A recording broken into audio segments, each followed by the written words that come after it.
Uncensored, no holds barred talk. 24 hours a day, 7 days a week. This is Global Reality Radio Network.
Welcome to another live edition of the Global Reality right here on the Global Reality Radio Network. I'm your host, Josh Reeves. This is the Thursday evening edition, morning edition, however you want to look at it.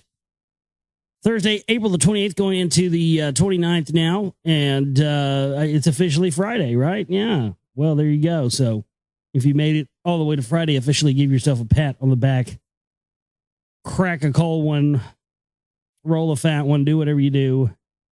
And here's to you. So thanks for being with us tonight. We are going to be getting into various topics of discussion. We'll be getting into a few news stories tonight. I'm you know where I stand there. But honestly, conveniently enough, there just isn't enough important things to even cover. The news is so ridiculous. I'll be getting into a few select, let's put it like that, select news stories here tonight. And we'll also continue reading from William Bramley's The Gods of Eden, chapter 27 for you here tonight. Here a night, there a night. And that's what the name of the chapter is. Here a night, there a night. So here a night, there a night tonight. Chapter 27, William Bramley's Gods of Eden. We'll be picking up there and reading tonight. Continuing. It has these. I like how he sort of puts the chapters where, you know, he'll talk a lot about alien stuff, and then he'll kind of go back to the historical stuff, and then it does sort of tie it all together. So we'll be continuing reading there tonight. So thanks for being with us, and thanks for staying up late with us. We'll also take your emails. If you have any topics of discussion, anything you'd like to have me discuss, I would love to hear from you, and I'll be happy to read any of those on air and talk about them here on the show. globalrealityshow@gmail.com. That's globalrealityshow@gmail.com. The website where this broadcast originates from is www.theglobalreality.com. It's theglobalreality.com.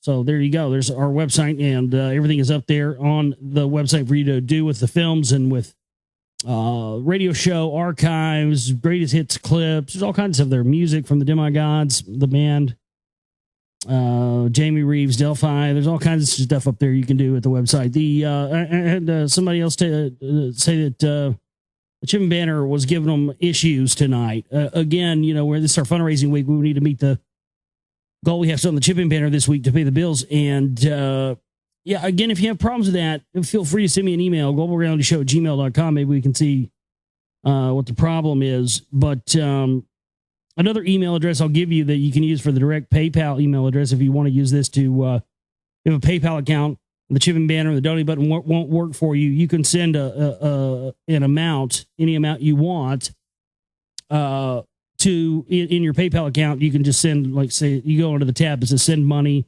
and then you select an email. It'll have like a box that pops up, and you select an email, and you can just put this email address in there. Get a pen and write this down if you're having problems with that. Dayglow76@yahoo.com. DAYGLOW76@yahoo.com. So yeah, so if you have any problems or anything like that, just you can just use that. So there you go. I had somebody else say that they're having problems with it. So I don't know I don't know what to think about that. I don't know whether to think that there's something nefarious going on. You know, you can't help but think so. But then again, it is technology we're talking about here, right? It's made by us, so it certainly is going to have its flaws, no matter what it is. Funny how that meme has found its way into science fiction, Terminator, or Tron, or The Matrix, whatever have you. But it is something you find to be true, isn't it? You can't make a perfect computer system that can run everything efficiently, because mankind is not perfect. So, but at the same time, we're not perfect because they won't allow us to be. We have so that's kind of a cop out in a way, because we don't even have one inkling of an iota of what we're capable of, because we have been generationally kept down and kept pushed down and downtrodden, and kept from being able to find what our true potential is. Because again, something about our true potential seems to be the biggest threat to these elite bastards running the planet. So, that's kind of a phony construct to the idea that we can't build anything. Well, yeah, with the Earth and the planet and humans have they are now. No, we can't. Everything is imperfect, but unlocking the secrets of what we're capable of, which is really one of the, if not the biggest secret of the elite rulers. Because again, keeping us in ignorance about what we're capable of and what we can do, and keeping us dumbed down and programmed from a very early age, keeps them from maintaining power indefinitely. So, again, that's something to bear in mind when we talk about that. Yeah, it's easy to say humans couldn't build anything perfect or build a perfect machine and blah, blah. No, well, we couldn't, because we've been kept in a state of arrested development generationally for centuries. And so until we can break through that and find out how to bring ourselves the rest of the way, we're never going to be able to create anything worthwhile. See, they create all this death and this war and this destruction, and then they use the cop out of, oh, well, that's just how humans are. No, that's just how you bastards have programmed us all to be. Let's tell the truth here. But they get us to believe that because they've been doing this to us, what they don't understand is that we now know and understand that they've been doing this to us for an extremely long amount of time. And once you do something to a people for centuries, literally on end, millennia, that starts to be programmed into a human being's characteristics. It's the same thing how certain cats and cats were kept indoors and kept in palaces and all kinds of stuff, and that's why they carry that trait with them to this day. If you have an inside cat, well, they figured out the same thing about humans. If you kept them in a constant downtrodden state, they wouldn't ever know anything other than that. And that's exactly what they've done. So yeah, humans are only bred to destroy and create war and everything. Yes, because that's all they've ever allowed us to know for centuries. So it has become what we are on this planet, but it's not all we are capable of. And the problem is that those constructs are being supplanted onto us artificially. We've never been allowed to see what we could do free of their influence. They don't consider that even a possibility.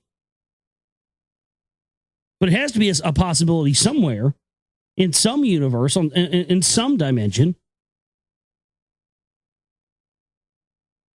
So why don't we attempt to try and manifest that into our own? It's possible. Anything's possible, right? What's holding it back? Our minds. Our belief that this illusion is the only thing that is real. And anything that attempts to get in the way of breaking up that illusion, we see as a threat. Again, that's the programming. We've been programmed to believe that these things that are coming in from outside, be it people like myself who do radio talk shows or make films, or people on television and media or whatever else, that's what it's designed to do.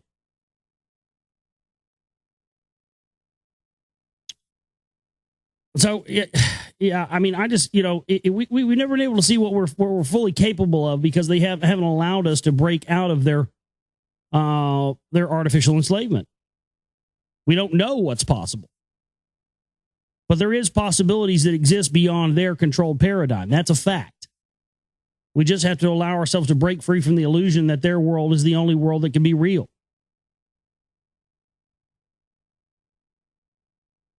Let's see what we have in the email bag tonight. I don't think I had any. I got this one earlier. I want to read. This is from Mitchell. He says, this is a funny email. He says, "Oh, for fuck's sake. I can't take my eyes off this dumb fucking football draft. Now they rolled out the servicemen and women on stage to dose the sheep up with some good old patriotism, the power of the NFL. I wonder how many team owners are CMP members. I'm sure you have some NFL elite connections you can share. Then again, this will probably bore the fuck out of you, which you will gladly tell me on air." No, it's not. That's not bore the fuck out of me. I got. I'll talk about that here in a minute for you if you like. He says, "Hi, that's what I like about you. You are you're like the ornery friend a guy would share beers with in the garage, get into arguments, and then drink more beer."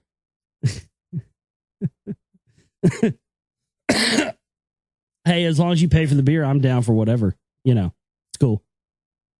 I love your show and your sincerity, keeping it real. And by the way, have you narrowed down the possibilities of the next film topic? Occult music and music, baby. Full tilt reptilian boogie. Right on. Yeah, I'll be coming out with all that stuff later on down the road. I'll have the poll and everything out. That won't be coming out for a while, but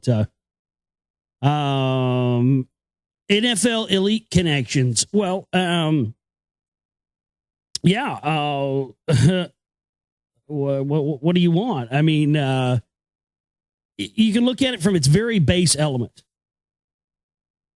And what is football and all this crap at its very base element? Roman gladiatorial distractions, right? Just like they had in the olden days of Rome, when they had the gladiator battles and all that stuff. That's what this modern day football stuff is. And coincidentally enough, yeah, all of the guy who started the NFL was a Hunt, Lamar Hunt, from the Hunt oil family. All Knights of Malta, all the way across the board, going all the way back to their father, H.L. Hunt, who had paid for the John Birch Society to put those flyers around Dallas on November 21st, 1963, the Wanted for Treason posters. He had been working in closely. He was a good friend of Guy Bannister, who was played by Ed Asner in the JFK movie. H.L. Hunt was good friends with him. He was also John Birch Society. Clay Bannister was, and he was another guy who was involved with working with the Castro ops and all that stuff. But Lamar Hunt, son of H.L. Hunt, he started the AFL, and then they started there was the AFL and I guess it was AFL and NFL, or AFL and American Football League and National Football League, or what it was. It was basically two different leagues. And he started that, and he started the Kansas City Chiefs, and I think later on he had a hand in working with the Dallas Cowboys and I think he had a hand in bringing the Dallas Cowboys to Dallas. So yeah, a big player. I heard a thing with Jerry Jones, the owner of Dallas Cowboys, one time, and he said that when Lamar Hunt, he first met Lamar Hunt, he was going to buy the San Diego team, the San Diego Chargers, from Lamar Hunt, and he said he picked him up at the airport, and he said he treated him like he was royalty. And I said, well, yeah, because Jerry Jones, of course, even back before Jerry Jones, back in the days of Tom Landry, I read some stuff one time where it was talking all about, I can't remember, it was on some website a few years ago. It was all about Tom Landry was a Council for National Policy member. And there was a big controversy in the 80s when Tom Landry made the team in the locker room say a prayer. And a lot of these guys, you look like Roger Staubach, famous quarterback for the Cowboys. He came out of Notre Dame. That guy's big time in business. A lot of these guys back in those days were Freemasons. A lot of them were. A lot of them still are. A lot of these, but yeah, there's intimate connections to people like Jerry Jones and the NFL owners who are all in the Knights of Malta. And so they have connections back to Rome and the Vatican there. And so that, to no surprise, lo and behold, the people who are the owners of the modern day gladiatorial distractions have connections and roots, ladies and gentlemen, back to the originators of Roman gladiatorial distractions. And it's a fact. All these guys, they're all Knights of Malta, all the way across the board down to Jerry Jones. I don't know how many of the current NFL owners are. I don't know. I don't have facts and figures on that. But I know it's been a part of the Good Old Boys network, connected to the mob and connected to, running the numbers in Vegas and running the numbers in Atlantic City and all that stuff. All of the football sports stuff, it's all connected to back with the Knights of Malta, with the mob, back to Rome. It's a big racket, man. They run it all. They control it all. So I hope that answered your question there, Mitchell. So thanks so much for that tonight. We're going to jump into some news here. Let's see what we have here tonight. Arachnophobes beware. America faces, this is an interesting thing now. America faces soaring numbers of its most feared spider, and climate change is to blame, in parentheses. Well, that's pretty presumptuous. I mean, I like for you to get to your presumptions in the article, maybe not in the headline, Daily Mail. Thank you. They are one of the most feared spiders in North America, and now the brown recluse. The spider population is growing and predicted to expand into northern states as a result of climate change. Now, I'd like to know exactly how they define climate change, because yes, the climate is changing. But see, now they're so vague anymore because they've changed the definition of what climate change really means. It's not global warming anymore. It's climate change. And so climate change has become this even vaguer term because how they define climate change varies from who's saying it. I don't know if you guys have noticed this. A lot of you probably have noticed this, but if you haven't noticed this, it's absolutely true. The terminology, the definition of what climate change means now differs depending on who's saying it. So, for instance, if it's Al Gore or one of these, global warming pushers, climate change means global warming. And all the fear mongering, all the doom and gloom that they told us was going to come with it, which is in many cases proven to be a fraud. Now, on the other hand, not global warming or man-made anthropogenic global warming. Let's forget about all that. Climate change is a completely different thing because, again, the definition of that is going to change depending on who's telling it, because some people are going to give you part of the story. Other people are going to give you another half of the story. And probably neither one of them are going to give you the entire story. So whoever is using the term climate change has the ability to manipulate that phrase for it to mean what they want. But what they have people believe is they created this thing by changing it from global warming to climate change. Now that where your average everyday, dumbed down citizen just thinks that climate change is global warming, but that's absolutely not true. It doesn't always mean global warming. The climate is changing. It does change.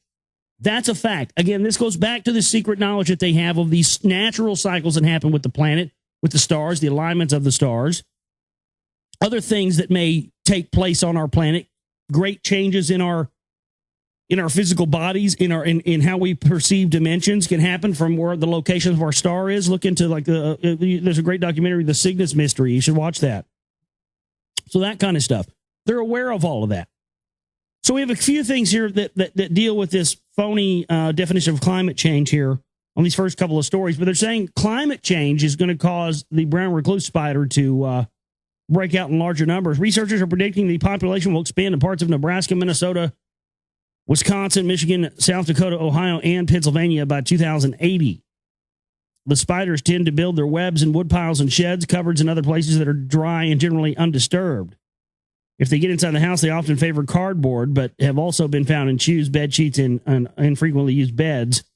in clothes stacked or left lying on the floor, inside work gloves, behind baseboards, and pictures and near sources of warmth. When provoked, the brown recluse injects a powerful venom that in rare cases can kill. In some cases, the bite can kill the skin tissues at the site, leading to painful sores and deep scarring. So they're saying that climate change is going to cause the spiders to break out. Now, they've already been saying that all of these tornadoes and this crazy weather that's been going on was a result of climate change. You know, there's already been people that were saying, climate change, that's what's causing this. I'm Al Gore, story here out of France24.com via the AFP. Tornadoes whipped up by wind, not climate, say officials. U.S. meteorologists warned Thursday that it would be a mistake to blame climate change for a seeming increase in tornadoes in the wake of deadly storms that have ripped through the South. Now, as I've said several times in some of the more recent shows we've done here, and I want to hammer this point home again because there's kind of a little qualifier on there that this just reminded me of that I needed to put on top of that. I've been saying to you here in subsequent shows that, if you believe that there's weather warfare going on right now, and that's what all of this stuff is, the earthquakes and the tornadoes and all this craziness, that you'd be justifying in holding that belief based on the evidence of and what we know of the technology and scalar weather weapons and warfare and all this stuff. So that would be, you'd be justified in having it. And then on the other end, if you believe that this was a part of these cyclical changes, things that tie into galactic alignment, the sunspot cycles, solar minimums, solar maximums, and that these are all these tornadoes and earthquakes and all this craziness is a part of these natural changes going on, and that's what climate change is too. And there isn't a weather war going on, but you believe that, it's these cyclical changes, you'd be justified in believing that too. But that's two choices for, those are two things that if you're already awake to this stuff, you're going to find. What about everybody else out there who hasn't even got to those two choices? Because the mainstream is not offering those two choices, are they? No. What is the mainstream offering for an explanation of all this stuff?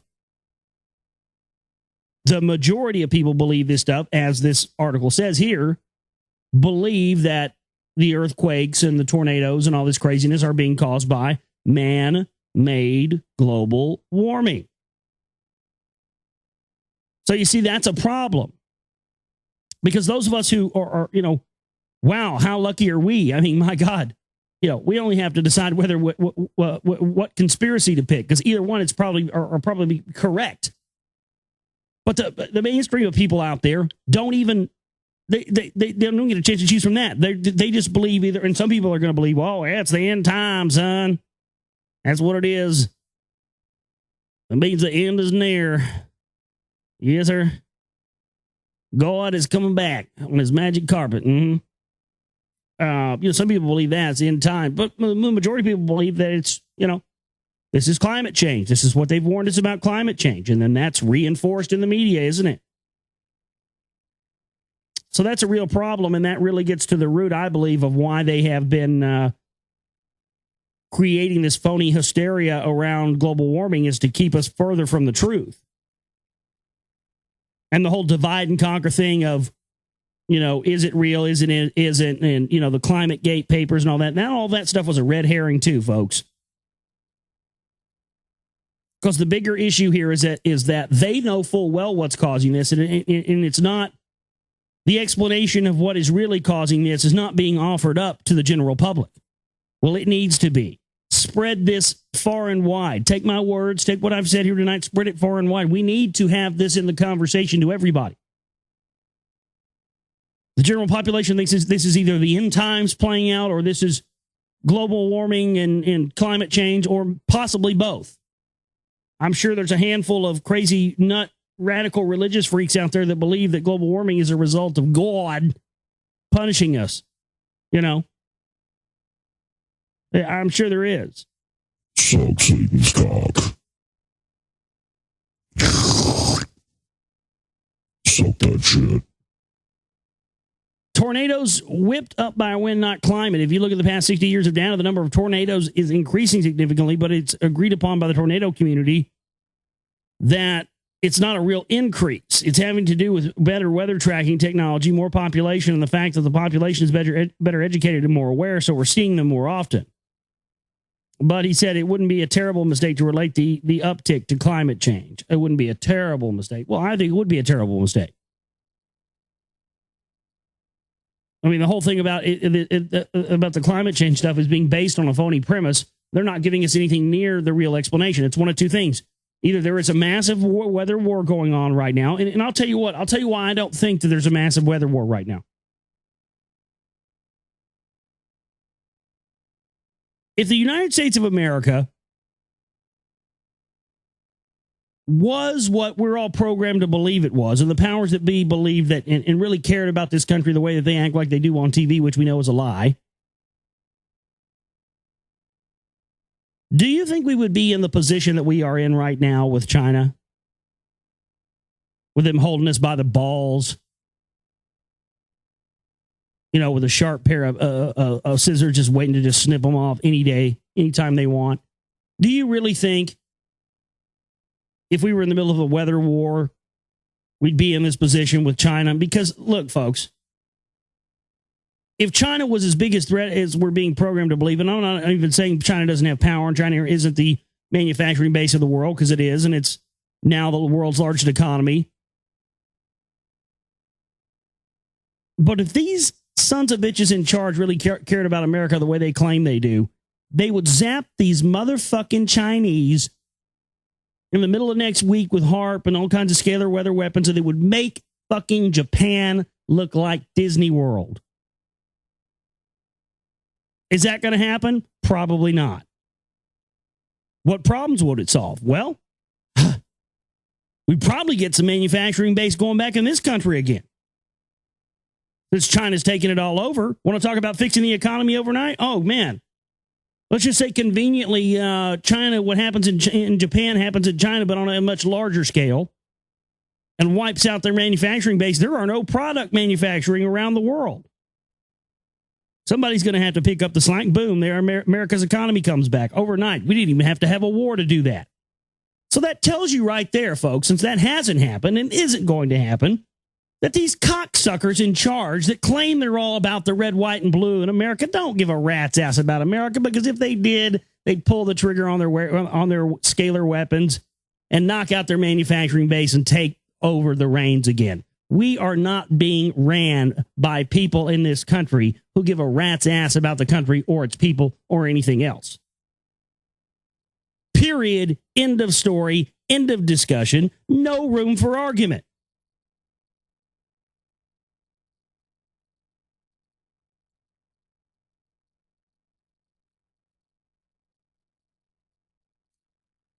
What else do we have here tonight?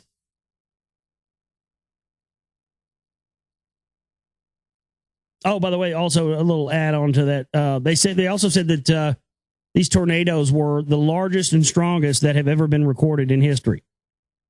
So, you know, again, maybe there is weather warfare going on. Rare sideways tornado captured on video. Again, maybe there is weather warfare going on. Crazy, crazy stuff. What else we got here tonight? Not a lot of news. Oh, check this out. Superman renounces U.S. citizenship in Action Comics number 900. After recently undertaking a journey to walk, not fly, across the United States in a grounded storyline and reconnect with the country and everyday Americans, Superman appears to be taking another step that could have major implications for his national identity. In Action Comics number 900, Superman announces that he is going to give up his U.S. citizenship. Despite very literally being an alien immigrant, Superman has long been seen as a patriotic symbol of truth, justice, and the American way. From his embrace of traditional American ideals to the iconic red, white, and blue of his costume, what it means to stand for the American way is an increasingly complicated thing, however, both in the real world and in the superhero comics, whose storylines have increasingly seemed to mirror current events. Well, they always have. and deal with moral and political complexities rather than simple black and white morality. The key scene takes place in The Incident, a short story in Action Comics number 900, written by David S. Goyer, with art by Miguel Sepulveda. In it, Superman consults with the president's national security advisor, who was incensed that Superman appeared in Tehran to non-violently support the protesters demonstrating against the Iranian regime. Oh, my God. You are got to be kidding me. They're putting this kind of shit in comics now? Oh, man. Wow. It's hilarious. And I knew this was happening because I hear from people who are teachers and stuff. And like I hear from people who teach and people who, work with kids and stuff. And I'm not kidding. Literally, I've heard so many stories now of people that see, 16, 17-year-old kids and stuff, 15, 16-year-old kids in Alex Jones shirts, InfoWars stuff. And I started figuring out that that's like his target demographic now because that's where they're shooting for. They're aiming this new right mindset that they've created with the truth movement and the teabag movement, and they're merging it together, and they're going after the young kids by putting it in comic books and putting it in video games and putting it in movies and all this stuff. And they're baiting the younger generation into this stuff at a lot younger age than they did during my generation. I lucked into this stuff at like 16, because I just happened to, I started researching UFOs and the Bermuda Triangle and I was in third grade, son. That's no shit. I'll never forget it, man. 1986, I'm reading books on, anything I can get my hands on UFOs, and I was into it forever. I was into it since I was a kid. But it's crazy what they're putting in this stuff now. However, since Superman is viewed as an American icon in the DC universe as well as our own, the Iranian government has construed his actions as the will of the American president and indeed an act of war. Superman replies that it was foolish to think that his actions would not reflect politically on the American government and that he therefore plans to renounce his American citizenship at the United Nations the next day. This is fucking insane. My God, it's just right here, right? I mean, see what they're trying to do there. This is programming, folks. All of this stuff, because again, we're at the time period where the energy is here. It's around us. The energy for a revolution, a true revolution of the people against the powers that enslave us, is here, right within our grasp. But that energy is being hijacked and led into these phony revolutions and the Ron Paul revolution, or the phony Barack Obama revolution, or whatever it may have you, the phony teabag movement. And they're funneling it down so this gets seen as, a people's revolution of rising up against the people without the people even having all the facts about who it is they're really going up against. This is so dangerous. I never would have dreamed that when I first started exposing the CMP and stuff and all these, the phony patriot movement, never would have dreamed that it would have the implications that it does now. I mean, there's a reason why, I was supposed to find this information and stick with it and stay with it and continue working with it and trying to get it out there. They're trying to hijack our energy. They're trying to funnel it into a phony controlled revolution. Once again, I think that there's something to do with cyclical changes in the rotation of the Earth around the sun and the planetary alignments and star alignments, where the energy is on such a level for revolution that they have to hijack it and take it over. I believe that's what happened in the 60s. I believe that there was, because of the shifting as we're moving into a new age, and right about that time was when Brzezinski wrote his book, Between Two Ages. That's exactly where we are right now. We're between two ages. So the energy of the old age and the energy of the new age are pulling both of them are pulling at us constantly, and will be pulling at us constantly, and have been for something like the next few hundred years. That's a long time in the lifespan of a person. So we have all of these energies pulling at us. We have the energy of the new age pulling us this way, the energy of the old age pulling us the other way. Then at certain times, this energy is peaking. And at those times when this energy is peaking is when we have an opportunity to step up for mankind and say no more. And the last time we had this energy rising like this was in the 1960s. And what did they do then? They set up these phony movements. They put all of the, they made all of the figureheads of the musicians, the mamas and the papas, and the Frank Zappa, Jim Morrison, all these, all of these rock stars and the heads of the hippie movement at that time. All their parents were high-level ops in the federal government. Fact. The whole Laurel Canyon scene. Look into it. They're doing it again. This time they're going to do it with the phony truth movement, patriot movement, Ron Paul thing. That's why they were getting so many young kids into Ron Paul the last go round. They're programming them at a young age for their final takeover here. Can't you see? That's why they're putting this stuff in the goddamn Superman comic books now.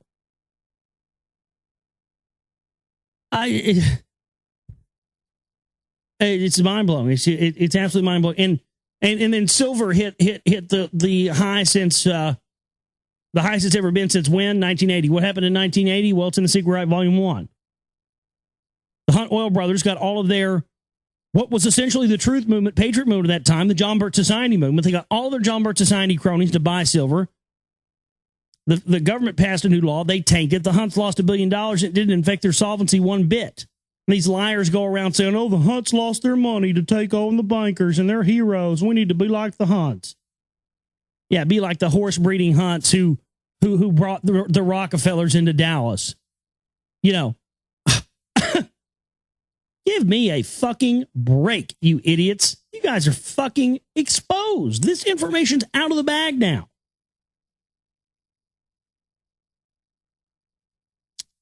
Unbelievable. What else we have here on the news front tonight? We're going to get through all this in one shot.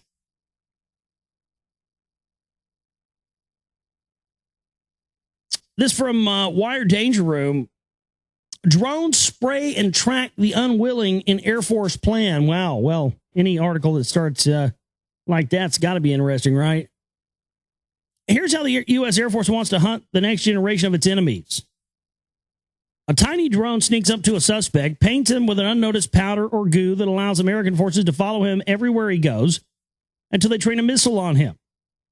On Tuesday, the Air Force issued a call for help making a miniature drone that could covertly drop a mysterious and unspecified tracking dust onto people, allowing them to be tracked from a distance.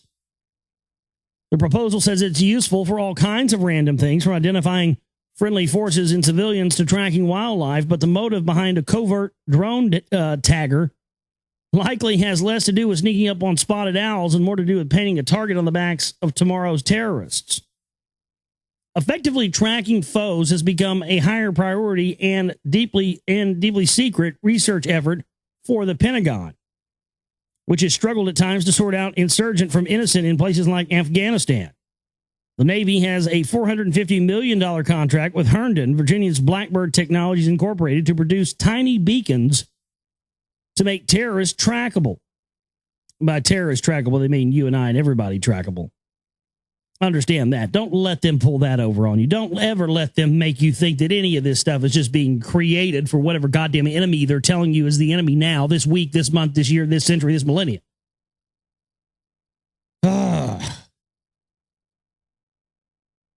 The Defense Department has been pouring serious cash, $210 million that they'll admit to find advanced new ways to do this so-called tagging, tracking, and locating work, as Danger Room co-founder Sharon Weinberger noted in Popular Science last year. Suck Satan's cock. The research he cataloged is as mind-boggling as it is varied. Ideas range from uniquely identifiable insect pheromones to infrared gear that tracks people with their thermal fingerprint. One company, Voxtel, makes tiny nanocrystals that can be hidden in clear liquids and seen through night vision goggles. A 2007 briefing from the U.S. Special Operations Command on targeting technology stated that SOCOM, Southern Command, was looking for perfumes and stains that would mark out bad guys from a distance. The presentation listed a bioreactive taggant as a current capability next to a picture of what looks like a painted or bruised arm. Another tracking technology is smart dust. a long forecast cloud of tiny sensors that stick to target human or his clothes.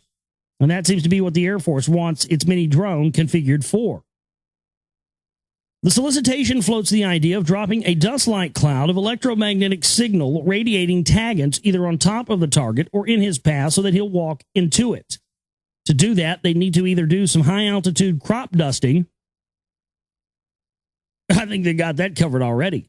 This is probably, you know what? This is probably what they've been doing all along, isn't it? With all these, they've probably been dropping this fucking nanofiber tracking shit on us all along. I mean, they're telling us about it now. That means they've had it for 10 years, right? I mean, honestly, isn't that what we've seen? That's unbelievable. This has probably been going on forever. I don't think this is coming. This has probably already been happening, folks. You ever woke up with bruises on your body before, not knowing where they came from? I know a lot of people who have. I have. Well, from what this says, that could very well be it. To do that, they need to either do some high-altitude crop dusting. I love that. High-altitude crop dusting. Yeah, is that what you guys call it? We call it chemtrails, but, you know, call it what you want. High-altitude crop dusting of the target or launch a small munition that would blow out the target in midair when it was nearby. It may be a signal that the smart dust technology is at least feasible enough to plan a vehicle around. In her article, Weinberger noted that the DARPA-funded researchers had drones that could drop clouds of targets the size of a grain of rice as early as 2001. What did I tell you? Shabanga! When you're hot, you're hot. When you're not, you're not. I said they probably had this shit for 10 years. Probably been used for 10 years. Boom, there it is. Yeah, they always admit to stuff 10 years later. They did the same thing with the X-37B. That pilotless drone thing that looks like a UFO. I remember showing that to people 10 years ago. Saying, guaranteed they got this now. Guarantee they've already had this. We'll hear about it 10 years from now. And then, what was it, a few months ago? They said now the X-37B is being rolled out and being used. You know, by the way, it has a particle beam laser built onto it. What the fuck? Oh, man, yeah. Weinberger notes that DARPA-funded researchers had drones that could drop clouds of targets the size of a grain of rice as early as 2001. It's hard to say for certain, but accounts of drone targeting tech from Taliban and al-Qaeda leaders indicate that the current tracking beacons, which rely on radio frequency pulses, radar, or infrared flashes, pale in comparison to some of the proposals. According to statements from a Pakistani Taliban commander, the U.S. gives local spies tracking chips in their cell phones in order to train Hellfire missiles on militants. The battery-powered infrared beacons that al-Qaeda says it found spies using are a well-known technology that dates back at least to 1984. Isn't that convenient? What form will the Air Force dusting drone take? The Air Force states that the design isn't set in stone. They're open to other innovative methods, so it's as yet unformed. But the references section of the solicitation name checks a 1997 study for DARPA. Small-scale propulsion, fly-on-the-wall, cockroach in the corner, which may contain some... Oh, yeah, is that what they're talking about? Like the robot-controlled cockroaches, Robo-Roach, and the flies, artificially controlled flies. The study examines the feasibility of micro-air vehicles on the battlefield to deliver a payload of tagans or explosives. It mentions that while animal-like robots would be great, the technology to replicate their movement isn't quite available yet. Al-Qaeda might want to keep an eye out for strange birds in coming years because one of the companies mentioned in the 1997 study as having promising MAV technology, AeroVironment, has been perfecting a robotic hummingbird that can fly remotely for up to 10 minutes. I've seen these things. Me and my sister saw these things. It could only be described. I called it a bird orb. It looked like a flying egg. It's been a few years since I've seen one, but I've seen them on multiple occasions. They look like a flying egg with wings, and they're seen a lot around chemtrails. And one day I saw some seagulls flying around by where I used to work, which was kind of close to the lake, and I saw one of these bird orb things up there. It was swirling around. I was like, my God, I'd seen people take pictures and video of it. It just looked so fake. Like an egg with wings, and it was just flying around. And literally, I saw a bird fly up to this thing. When the bird flew up to this thing and saw it was fake, the bird freaked the fuck out, man, and flew away from this thing, hauled ass away from it quick as shit. And one night I heard on, right after I saw this, I had heard a caller. I was listening to Coast to Coast AM one night, just on a whim. I happened to be listening to it, and I heard a caller call in, and he described exactly, and I mean exactly to a T, what we had seen with these bird orb things that I described. They look like artificial birds. And Snorri laughed him off the air. Snorri said, "I don't know what you're talking about. I can't comment on that because I don't know what the hell you're talking about. Probably not real," and hung up on the guy. And I was screaming, going, "My God, that's what I saw. That's what I saw." So maybe, you know, again, two things in that article may indicate to us that this has probably been going on for a lot longer than we think. They probably track every single one of us and know where every single one of us are at all times. I guarantee they do. Unbelievable stuff. All right, well, we're going to take a break, come back, and when we come back from the break, we'll be getting into William Bramley's The Gods of Eden. If you have any email questions, you can get them in during this break, and I'll be happy to read them when we get back. globalrealityshow@gmail.com is my email address. It's globalrealityshow@gmail.com, and we'll take a break, come back, and get into more news for you here. I mean, sorry, not more news. Reading. All right, back here with you on the Global Reality, right here on the Global Reality Radio Network.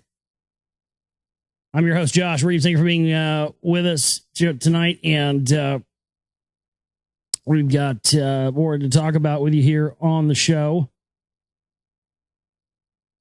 And thanks to everybody for tuning in with us tonight. Yeah, a little John LeJoie there for you.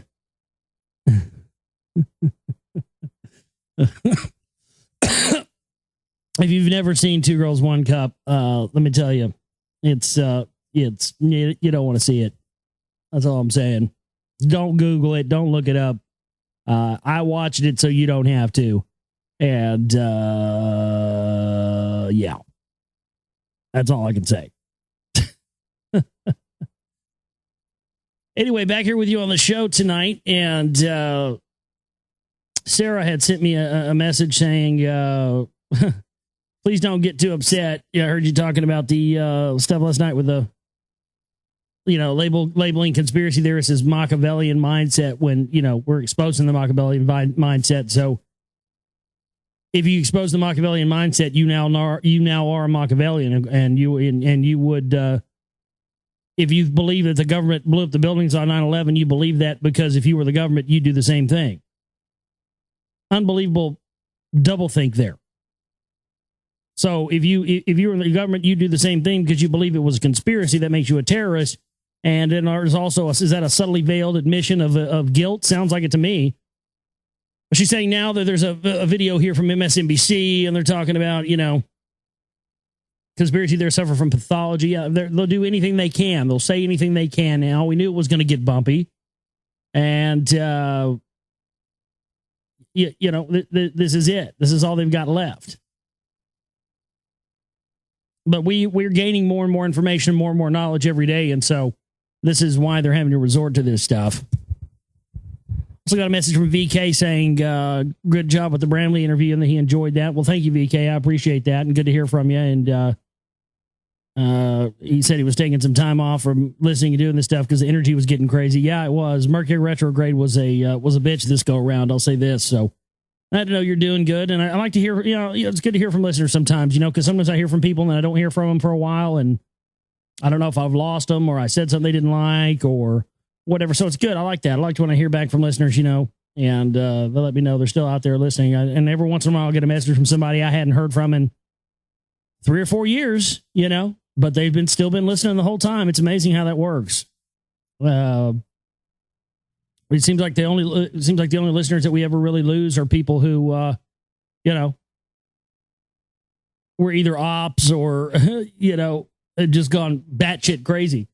It's weird how that works. Chapter 27 for you here tonight. William Bramley's The Gods of Eden. Here a night, there a night. This is chapter 27. Even after the collapse of the Stuart cause, the night degrees remained popular and spread rapidly. The pro-Stuart slant vanished in favor of an anti-monarchical philosophy in some Templar organizations, and a pro-monarchical sentiment in others. Freemasons practicing the Templar degrees played important political roles on both sides of the monarchy versus anti-monarchy battles going on in the 18th century, thereby helping to keep that issue alive in such a way that people would find it something to continuously fight over.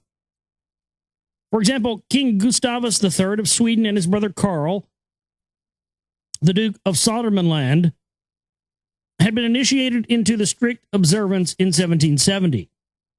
In the following year, one of Gustavus's first acts upon assuming the Swedish throne was to mount a coup d'etat against the Swedish parliament and re-establish greater powers in the crown.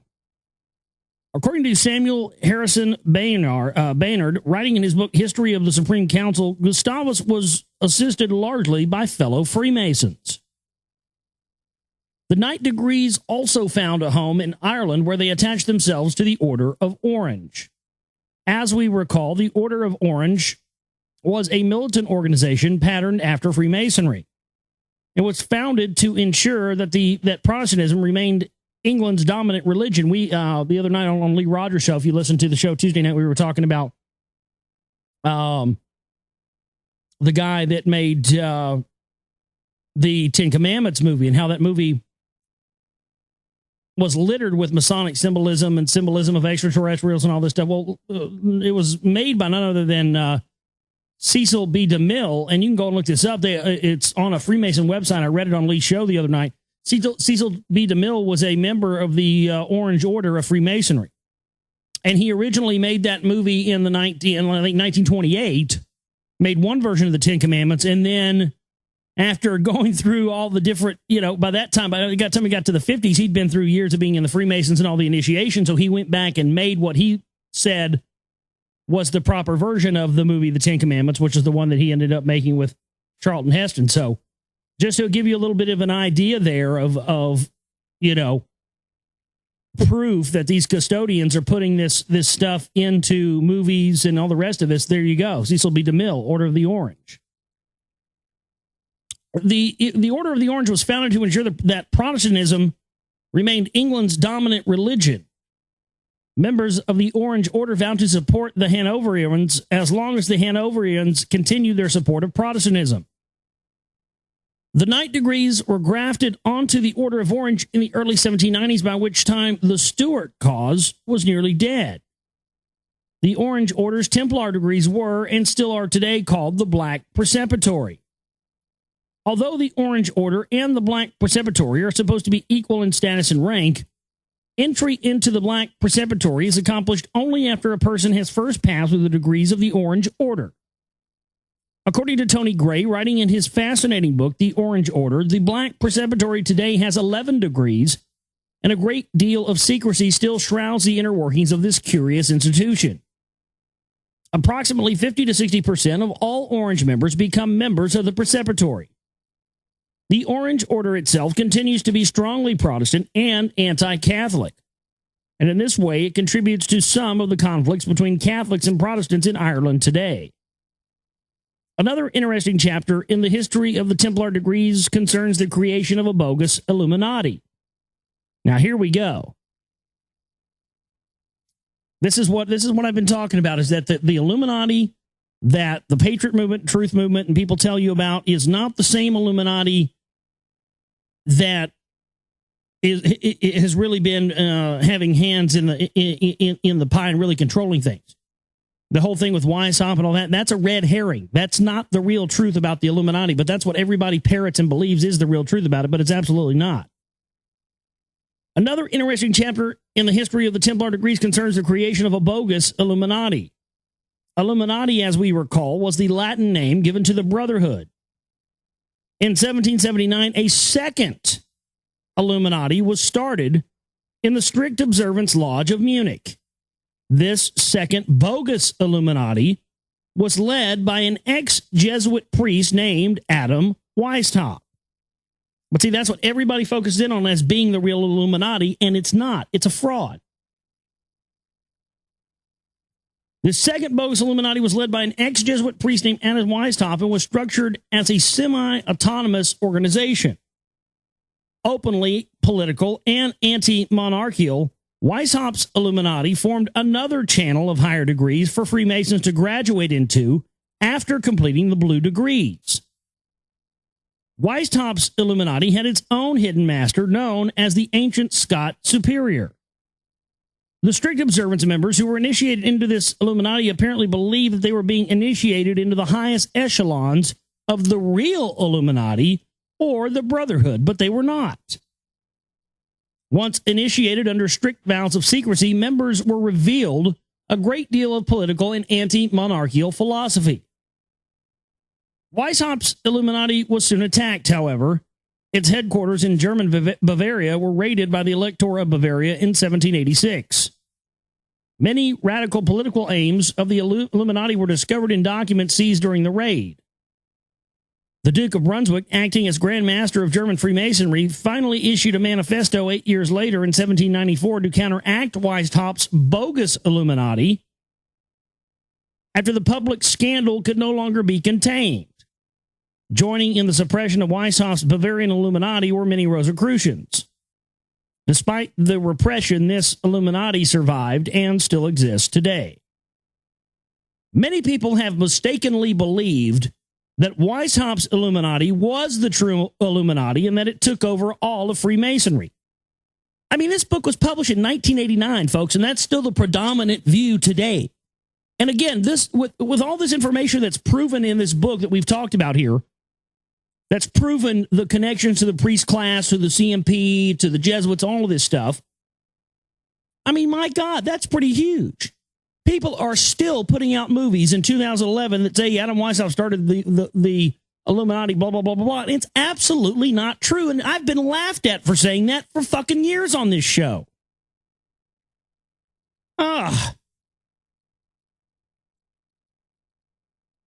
Many people have mistakenly believed that Weishaupt's Illuminati was the true Illuminati and that took over all of Freemasonry. This error is caused by Weishaupt's express desire to have his degrees become the only higher degrees of Freemasonry.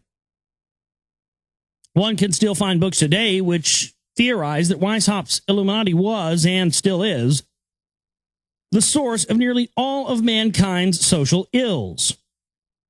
A careful study of the evidence indicates that Weishaupt's Illuminati is actually a red herring in this respect. Hear, hear. Hear, hear. I got to give it up. You know, Bramley said a few things in this book I don't agree with, but I got to say 100% right there, you know, there are still people going around saying that the Weishaupt's Illuminati was the actual one. So you got to believe that this is being done by design, especially when you see it being done by these priest class minion bozos like Mark Dice, who are connected into whatever that cardinal's name, the Jesuit Vatican cardinal out in Los Angeles that Alex Jones goes to when he goes out to California. All the Sheen family goes to it. Danny Bonaducci goes to it. Now we know why these clowns have been pushing this phony version of what the Illuminati is on us.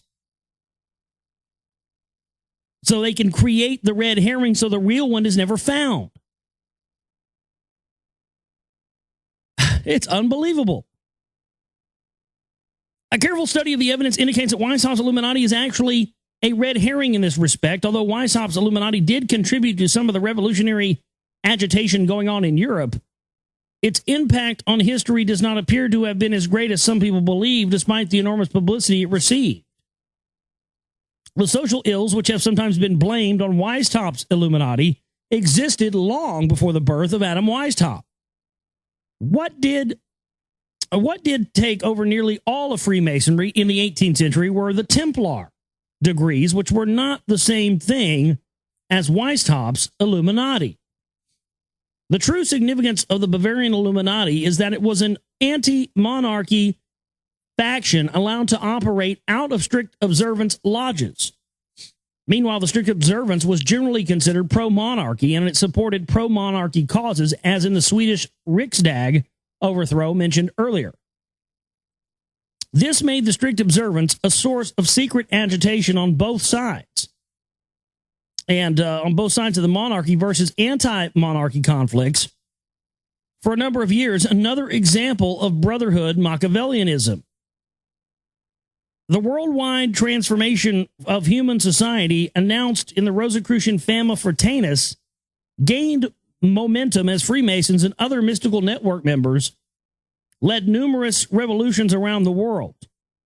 The uprisings were not confined to Europe. They spilled across the Atlantic Ocean and took root in the German colonies in North America.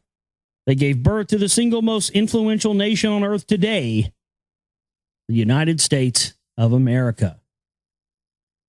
So that's the end of chapter 7. God damn. Boy, I tell you what. I hope a lot of people hear this broadcast tonight. I hope a lot of people hear this on YouTube or we've been having a couple of big pieces of info in this show tonight. But that's definitely one of them, man. If we can get people to understand that this Illuminati and the Alumbrados, Los Alumbrados Society and all this stuff, and how it connects to the Jesuits and the priest class, and how these are the real people that are running the show, and how these priest class bozos in the truth movement have given us this red herring Illuminati and told us that that's the real explanation for it, we're going to be able to come a lot farther. But again, proof that the mainstream controlled truth movement is telling us these red herring lies and telling us part of the truth, but not giving us the whole truth. And there it is in a book written in 1989. And ask yourself why you never heard of William Bramley, or none of us really had until recently. He didn't, you never, how come this guy was never brought on, the Alex Jones show or something? Because he doesn't want you to know this info, because that's who the fuck he's covering for. Crazy, crazy stuff. Chapter 28, American Phoenix. American Phoenix. Well, this should get interesting, huh? Let's see how long this is.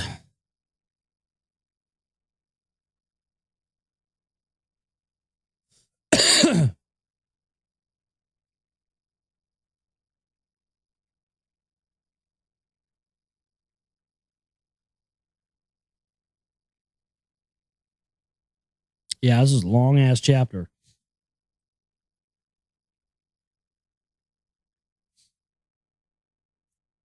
Well, we probably won't get through all this tonight, but we can at least try to get through some of it. Let me blow my nose real quick. Hold on.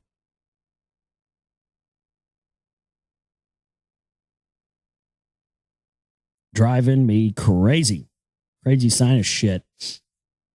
All right. Oh. I need a drink, but I'll soldier on nonetheless here. Let me get some throat spray going. That'll help a little bit. Whew. All right, here we go. Chapter 28. William Bramley's The Gods of Eden, American Phoenix for here tonight. When European colonists sailed to North America, the Brotherhood organization sailed with them. In 1694, a group of Rosicrucian leaders from Europe founded a colony in what is today the state of Pennsylvania. Some of their picturesque buildings in Ephrata still stand as unique tourist attractions. Freemasonry followed. On June 5th, 1730, the Duke of Norfolk granted to Daniel Cox of New Jersey one of the earliest known Masonic deputations to reach the American colonies. The deputation appointed Mr. Cox provisional Grand Master of New York, New Jersey, and Pennsylvania, and it also allowed him to establish lodges. One of the earliest official colonial lodges was founded by Harry Price in Boston on August 31st, 1733, under a charter from the Mother Grand Lodge of England. Masonic historian Albert Mackey believes that lodges probably existed earlier, but that their records have been lost. Freemasonry spread rapidly in the American colonies, just as it had done in Europe. The early lodges in the British colonies were nearly all chartered by the English Mother Grand Lodge, and members of the early lodges were loyal British subjects. Englishmen were not the only people to colonize America. England had a major rival in the New World, France. The competition between the two nations caused frequent spats over colonial boundaries. This brought about a number of violent clashes on American soil, such as Queen Anne's War during the first decade of the 18th century and King George's War in 1744. Even during times of peace relations between the two superpowers, things were anything but smooth.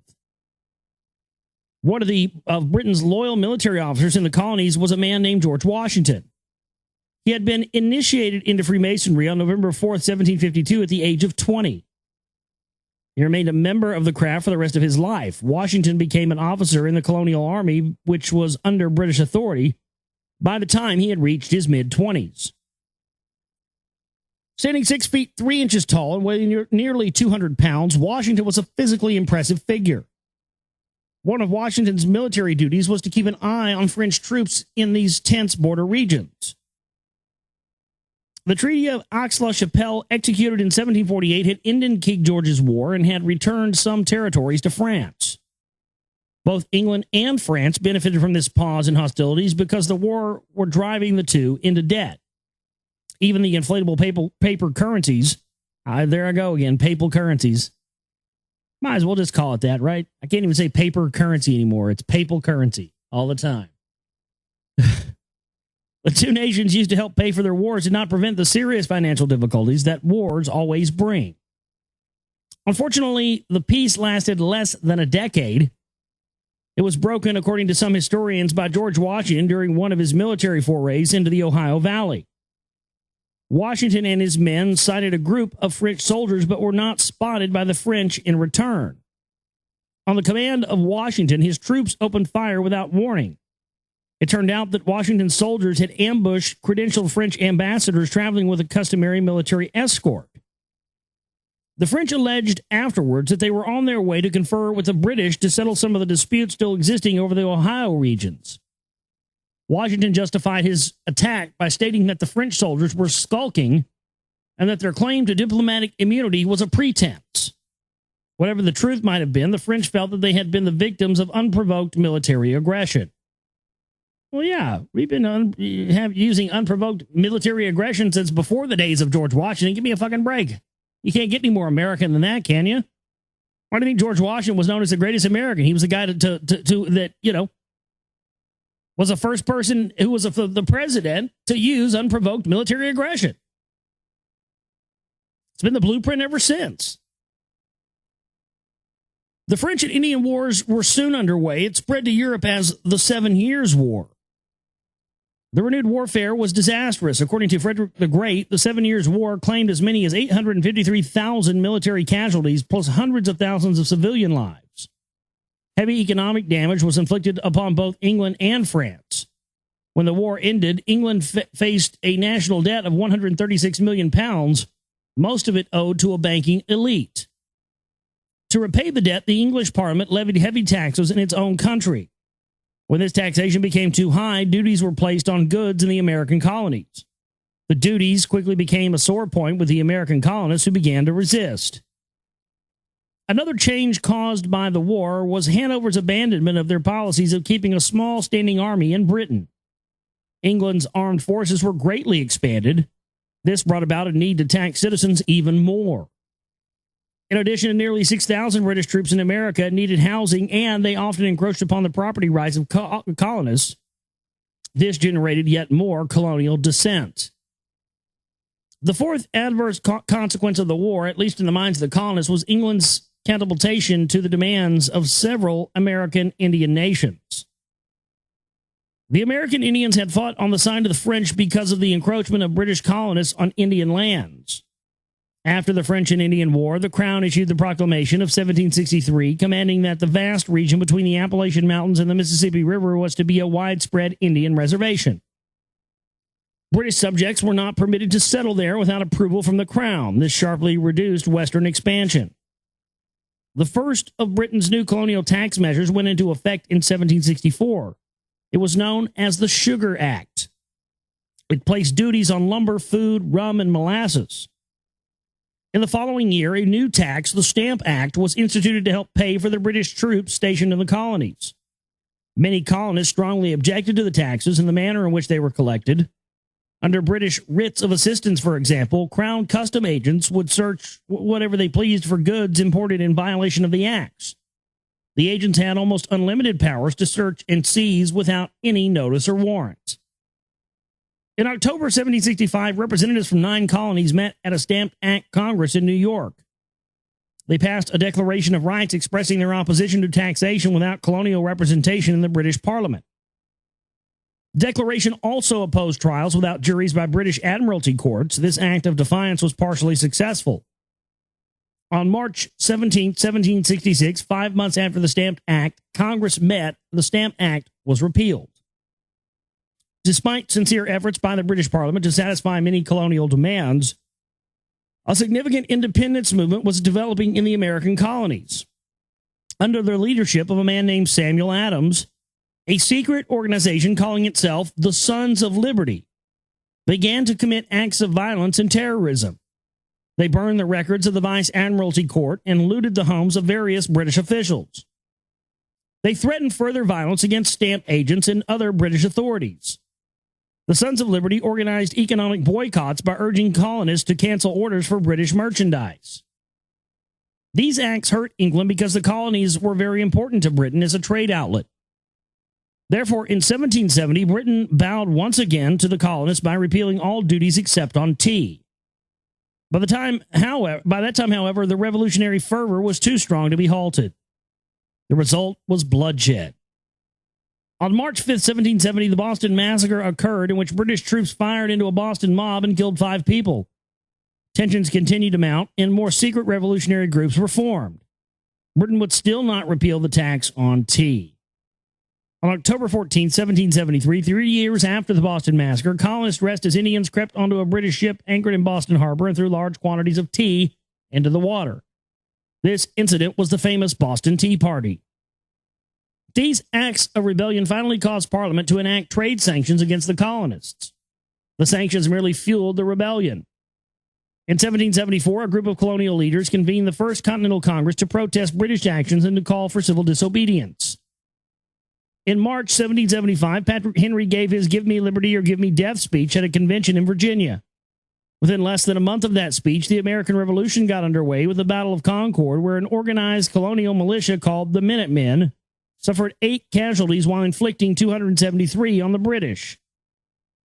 In June of that same year, George Washington, the man who some historians believe had gotten the entire snowball rolling 2 decades earlier, when he had ordered his troops to fire on the French in the Ohio Valley, was named commander-in-chief of the new ragtag Continental Army.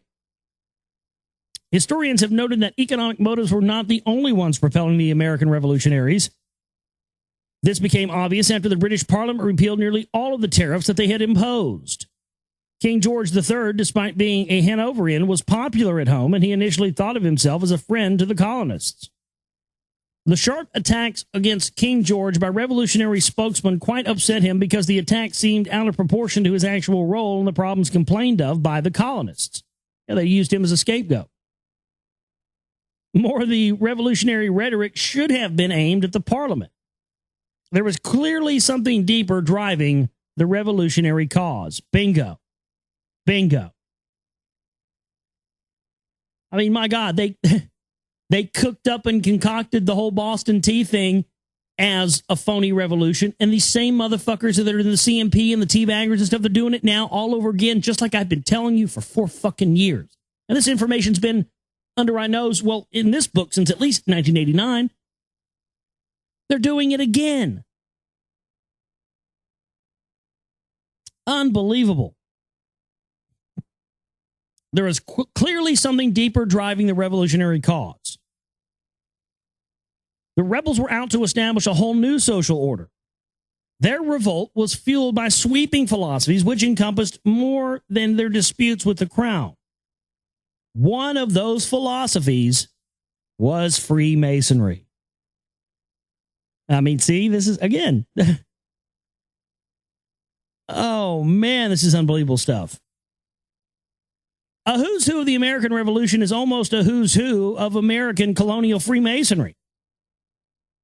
Freemasons fighting on the revolutionary side included George Washington, Benjamin Franklin, who had not been a Mason since at least 1731, Alexander Hamilton, Richard Montgomery, Henry Knox, James Madison, and Patrick Henry. Revolutionaries who were also Masonic Grand Masters included Paul Revere, John Hancock, and James Clinton. In addition to Washington and Franklin, according to Colonel Levon P. Lynn in his article Freemasonry and the National Defense, 1754 to 1799, quote, out of an estimated 14,000 officers of all grades in the Continental Army, 1/7, or 2,018, were Freemasons.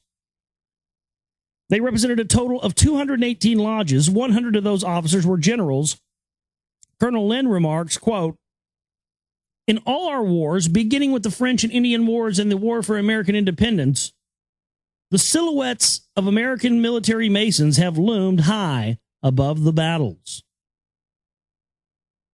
Europe provided the Americans with 2 additional Freemasons of importance. From Germany came the Baron von Steuben, who personally turned Washington's ragged troops into the semblance of a fighting army. Von Steuben was a German Freemason who had served in the Prussian army as an aide-de-camp to Frederick the Great. He had been discharged during the 1763 Prussian demobilization after the 7 Years' War. At the time that von Steuben's services were procured in France by Benjamin Franklin, von Steuben was a half-paid captain who had been out of military work for 14 years. Franklin, in order to get the approval of Congress, faked von Steuben's dossier by stating von Steuben to be a lieutenant general. The deception worked, much to the ultimate benefit of the Continental Army. The second European was the Marquis de Lafayette. Lafayette was a wealthy French nobleman who, in his very early 20s, had been inspired by the news of the American Revolution while serving in the French army in Europe, so he sailed to America to aid the revolutionary cause. In 1778, during his service with the Continental Army, Lafayette was made a Freemason. Later, after the war, Lafayette revealed just how important Freemasonry was to the leadership of the Revolutionary Army.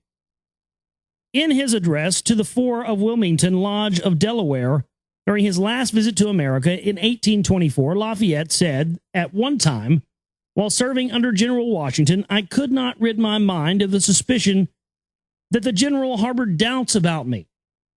This suspicion was confirmed by the fact that I had never been given a command in chief. This thought was an obsession, and it sometimes made me very unhappy. After I had become an American Freemason general, Washington seemed to have seen the light. From that moment, I never had reason to doubt his entire confidence, and soon thereafter, I was given a very important command in chief." When we consider the prominence of Freemasons in the American Revolution, it should come as no surprise that revolutionary agitation from Masonic lodges directly, according to Colonel Lynn's article, the famous Boston Tea Party was the work of Masons coming directly out of a lodge. Yep, absolutely true. These same secret societies are controlling the phony revolution and the phony movement today, folks. Wake up. On December 6, 1773, a group disguised as American Indians seemed to have left St. Andrew's Lodge in Boston and gone to Boston Harbor, where cargoes of tea were thrown overboard from the 3 Indian men's ships. Sven G. London, in his article, Annihilation of Freemasonry, states that St. Andrew's Lodge was the leading Masonic body in Boston. And in the book, which used to contain the minutes of the lodge and which still exists, there is an almost blank page where the minutes of that memorable Thursday should be. Instead, the page bears but one letter, a large T. Can it have anything to do with T, T-E-A? In Sam Adams' Pioneer of Propaganda, author John C. Miller describes the hierarchy of the anti-British mobs which played such an important role in the conflict. The mobs were not just random aggregates of disgruntled colonials. Mr. Miller explains the important role of Freemasons in these mobs. A hierarchy of mobs was established during Sam Adams' rule of Boston. The lowest classes, servants, Negroes, and sailors, were placed under the command of a superior set consisting of the master masons and the carpenters in town. Above them were put the merchants' mob and the Sons of Liberty. Masonic lodges were not Johnny-come-latelys to the revolutionary cause.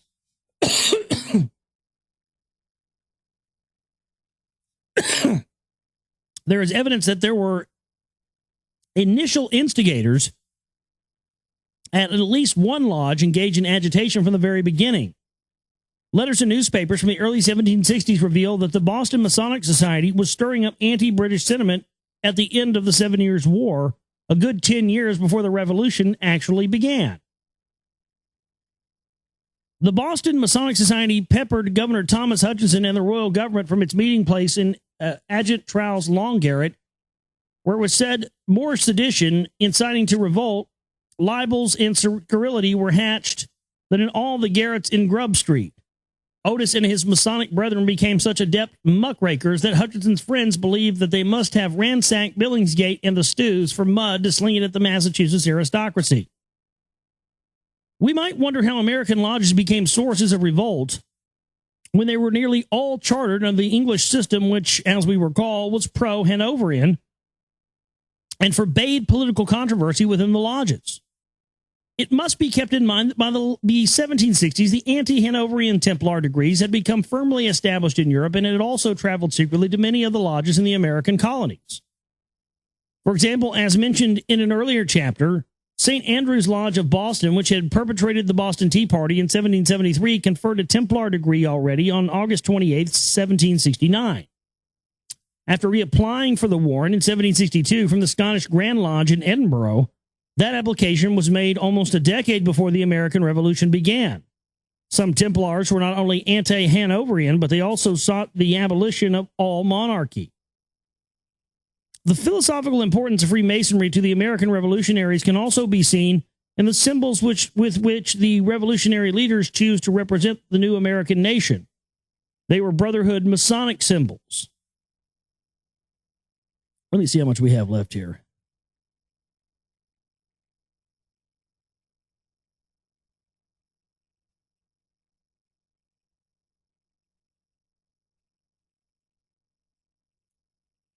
Yeah, we're going to go ahead and stop right there for tonight. There's 3-4 more pages left. I'm just out of gas. I don't have enough to finish here. But man, nonetheless, lots of important info on tonight's show. Please go back and listen to this show again. I kind of went through some stuff fast. It'll replay here tonight as well, and well into tomorrow. And then through the weekend, all the shows of the week will replay as well, but it'll be up in the archives.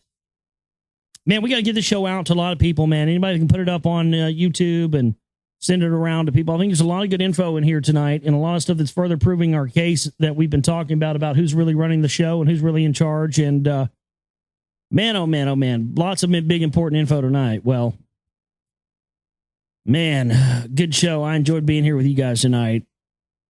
Don't forget, please support our work at the website, theglobalreality.com. Hopefully the chip and banner, the donate button or whatever will stop being wonky for you guys. But we have the chip and banner there. We got to meet our goal and pay the bills. And this is our fundraising week. So this will be our final broadcast for the fundraising week. So please help us meet that goal there that's set at the chip and banner, and use the donate button if you want to use anything else, or my PayPal direct email, dayglow76@yahoo.com. If you want to send any other amounts or just for the bills for, to help us grow and buy better equipment and all that stuff, you can do that there as well. And keeps us commercial free, and we don't have to resort to selling things and having commercials. And I like to keep it that way. My name is Josh Reeves. I love each and every one of you. And we will see you guys back here next time for the broadcast. You guys have a great night. Take care.